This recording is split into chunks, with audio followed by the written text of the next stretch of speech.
What's up? It's Deborah Watts. Happy Wednesday to you. And I want to answer a question that came up today. The dark side of communication strategies is what I wanted to just touch on. It actually wasn't really a question, more of a statement, but it made me think about this, and I wanted to share this point with you. If you're watching live, go ahead and say what's up. And if you're watching a replay, please type hashtag replay. As I mentioned before, for every 5 comments participators in this feed, I will actually post a model up in the group. So lots of fun things here, but it doesn't work if I'm talking to myself. So I want to get your feedback and interaction as well. So what I wanted to mention was I'd seen a comment in here about working with a team. I believe it's a family team, although I didn't get confirmation. And the focus was on communication, basically communicating what we want specifically so we can create the strategy and implement. And being in the personal development world, I am very familiar with the whole concept of taking massive action, developing strategies, and I offer lots of strategies myself. The only thing that I wanted to bring up is that sometimes there can be a concern with strategies and communication where we're so focused on being efficient and taking action and getting results that we actually kind of miss the point of communication. So one of the things I love talking about is how people usually spend way too much time trying to talk about things, review things, recap things. It can be challenging. And then I also know that a lot of times we may actively listen, but not know how to translate that into agreements that everyone feels really good about, win-win agreements, right? I like to say win-win-win agreements. So I'll give a simple example so that this has a context. Let's say that a parent has older children, maybe they're teenagers, and the parent wants to enlist a little bit more cooperation and support and engagement from their teenagers. One way to do that could be to make it a requirement, like, okay, before 6 p.m. at such and such a time, this must be done or else. And then there's some form of punishment associated. We're very familiar with this if you're a parent. That's not always the most effective way to get the kind of engagement that you really want. You really, ultimately, you want your children to want to help, want to support, maybe even ask you how they can help more with whatever tasks need to be done. And so to be able to do that, the kind of communication that's required is a little bit different from just doing like the active listening and then the reflecting back what you heard, although that can be very much part of it. Sometimes it's just simply focusing on them feeling, as I've mentioned before, focusing on them feeling understood versus focusing on how to get everyone's short-term buy-in into an agreement or an arrangement. So active listening is part of it. Reflecting back what you heard is part of it, but understanding where they're coming from, really being able to put yourself in their shoes is probably going to be your biggest influencing factor. And when you can put yourself in their shoes, you'll probably find out that you know more about what they want already than you think. Now, I usually say the opposite, right? Where I say, okay, don't try to read someone's mind.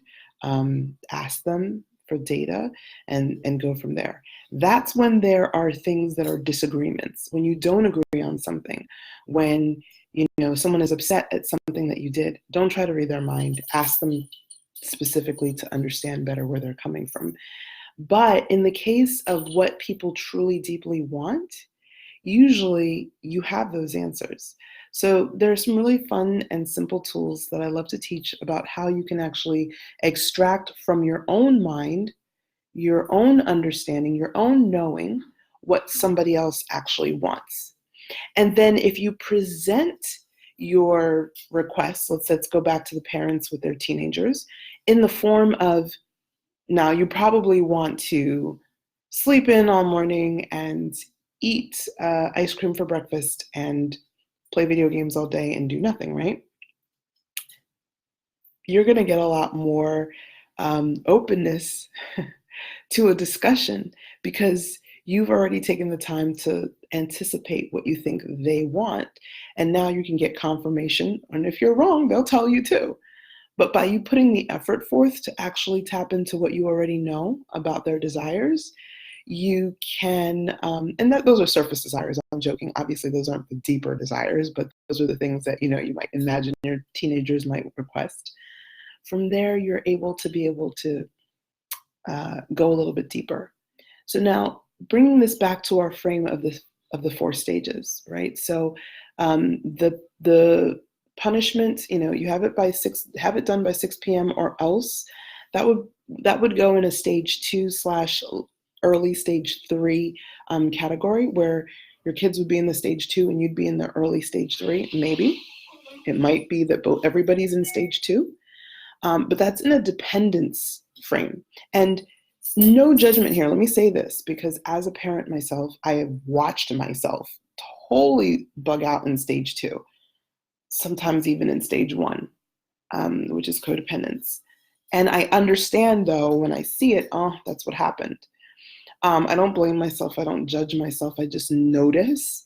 And then afterwards, when I'm feeling more relaxed and calm, I say, okay, how can I regroup, right? I have the same kind of conversation with myself that I would have with my family member, my child, or whoever else is around. So stage 4, which is what we're shooting for in this group, we're always going to be talking about interdependence and how we can move into it. Obviously, we cannot move into interdependence from dependence. We need to first be firmly rooted and established in independence before we can move into interdependence. And to be able to do that, something you can ask yourself is, are my instructions to my child, in the case of the parent with a teenager, are my instructions to my child tied to my emotions in any way? Like, if I'm really upset, their instructions become a lot longer. And if I'm not mad, they're very short. Like, just notice.